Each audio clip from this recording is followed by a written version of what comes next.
ఒక ప్రభుత్వం చేసేటటువంటి ఏ చర్య అయినా కూటమిలోని భాగస్వామ్య పక్షాలన్నిటి సమిష్టి నిర్ణయం కిందనే భావిస్తారు ప్రజలు.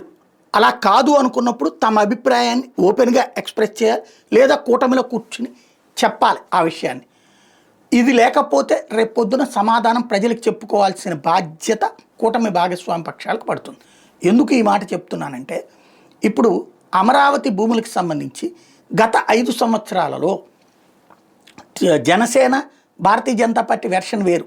అప్పుడు భారతీయ జనతా పార్టీ చెప్పిన పాయింట్ ఏంటి, అమరావతిలో ఇంకా కోట్లు పొయ్యము, అక్కడ ఆల్రెడీ పూర్తయినటువంటి పరిపాలనా భవనాలు ఉన్నాయి కదా, వాటిట్లోనే పరిపాలన చేస్తాం, మిగతా కావాల్సినటువంటి మౌలిక వస్తువులు ఏదైతే రోడ్లు కావచ్చు, డ్రైనేజీ కావచ్చు, నీళ్లు కావచ్చు, ఇట్లాంటి ఏర్పాటు చేసేసి పరిపాలన చేయాలన్నది మా ఫార్ములా అని చెప్పింది.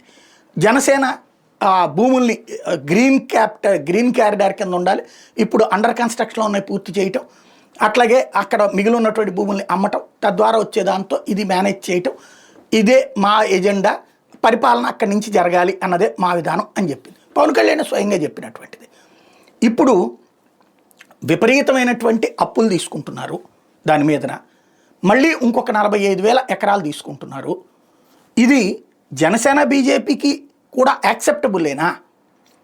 క్రిందటిసారి అదనపు భూములు తీసుకోవడానికి వ్యతిరేకంగా పెద్ద ఎత్తున ఉద్యమించిన వాడు పవన్ కళ్యాణ్. తెలుగుదేశం ప్రభుత్వానికి మద్దతు ఇచ్చినే ఆ రోజున అదనపు భూసేకరణకు వ్యతిరేకంగా ఉద్యమించి అక్కడికి వెళ్ళి పెరుగన్నం తిన్నటువంటిది కూడా. ఆ తర్వాత అప్పుడు భూసేకరణ కూడా ఆపేసింది ప్రభుత్వం, భూ సమీకరణ కూడా. ఇప్పుడు తీసుకుంటోంది. చాలా చోట్ల ప్రజలు వ్యతిరేకిస్తున్నారు. ఇప్పుడు ప్రభుత్వానికి సంబంధించి నీకు కావాల్సిన అడ్మినిస్ట్రేషన్ పోను, మిగతా భూమి ప్రజలు వాళ్ళు అమ్ముకోవచ్చు కదా. ఇప్పుడు నీ దగ్గరకు పారిశ్రామికవేత్త వస్తున్నాడు, కొనుక్కో ఎక్కడ అని చెప్పచ్చు కదా, తప్పేలేదు. నీ దగ్గర ఉన్నది ఇంకో 8,000 ఎకరాలు, అది నీ దగ్గర అట్టు పెట్టుకుని మిగతాది కొనుక్కోమని చెప్పచ్చు కదా. లేదు, అందరం కలిసి లేదయ్యా ఇంకా భారీగా ఇండస్ట్రియలిస్టులు వచ్చేస్తున్నారు, వాళ్ళందరి కోసం భూమి బ్యాంక్ అవసరమైంది. అప్పుడు ఆ బెనిఫిట్ ప్రజలకు అందాలి కదా. ప్రజలకు కాకుండా ఎవరికి అందుతుంది అది? ఇది స్పష్టత కావాలి. ఇంకోటి దానికోసం ఇప్పుడు ఈ మన దగ్గర ఉన్నటువంటి ప్రజల దగ్గర నుంచి తీసుకున్నటువంటి 29,000 ఎకరాలు, 34,000 ఎకరాలు, ప్రభుత్వం దగ్గర ఉన్నటువంటి 21,000 ఎకరాలతో 51,000 ఎకరాలు, 52,000 ఎకరాల దాకా వచ్చింది అక్కడ టోటల్ కలిపి 52,000 ఎకరాలు. ఇప్పుడు మళ్ళీ 45,000 ఎకరాలు. ఈ 52,000 ఎకరాల్లో ఎంత ఖర్చు అవుతుంది అంటున్నాం? ఇప్పటికొక 45,000 కోట్ల అప్పులకి ప్లాన్ చేసాం, దీని మీద వడ్డీ కట్టాలి. ఇప్పుడు వాళ్ళకి నెలకి ఏడాదికి 50,000 ఇస్తున్నాం. అందులో 32,000 ఎకరాలకి ఎకరాకి 50,000 రూపాయలు చొప్పున డబ్బులు ఇస్తున్నాం మనం.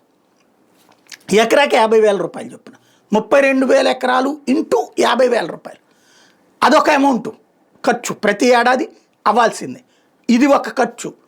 ప్లస్ రేపు పొద్దున మళ్ళీ ఇంకో 45,000 తీసుకుంటే మళ్ళీ వాళ్ళకు 10-15 సంవత్సరాలు ఖర్చు పెట్టాల్సి ఉంటుంది. ప్లస్ దాని డెవలప్మెంట్ కోసం తీసుకునేటటువంటి అప్పు మీద వడ్డీ, ఇవన్నీ మరి ఎలాగా ఇది తీర్చడం అనేటటువంటిది ఎలాగా? దీనికి ఏంటి? బాగా డెవలప్ అయిపోయి బెంగళూరు, చెన్నై వీటన్నిటికంటే రేట్లు పెరిగిపోయి చెయ్యాలి అంటే ఇప్పుడు నిన్న కూకట్పల్లిలో 40 కోట్లకు పెట్టారు వేల. సరే, అది 50కి వెళ్తుందా 100కి వెళ్తుందా చూద్దాం. ఇవాళకి 300 సంవత్సరాల చరిత్ర కలిగినటువంటి హైదరాబాద్లో కూకట్పల్లి లాంటి హార్ట్ ప్లేస్లో 40 కోట్లు మినిమం అంటే ఇప్పుడు ఇక్కడ ఎప్పటికవుతుంది ఆ రేంజ్కి? అది రాకపోతే ఈ డబ్బులేంటి? ఇవన్నిటికీ తప్పే లేదు. భూ సమీకరణ తప్పని నేను చెప్పట్లా. భూ సమీకరణ ప్లస్ ఈ అప్పులు, ఈ వ్యవహారం, అదనపు భూ సమీకరణ, దీనికి జనసేన బీజేపీ కూడా ఓకేనా? వాళ్ళ ఫార్ములా కూడా ఇదేనా? రేపు పొద్దున ఈ అప్పుకి, ఈ వ్యయానికి జవాబుదారీ వాళ్ళు కూడా వహిస్తారా? ఇది వాళ్ళు ఆలోచించుకుని ప్రజలకు చెప్పాల్సి ఉంది.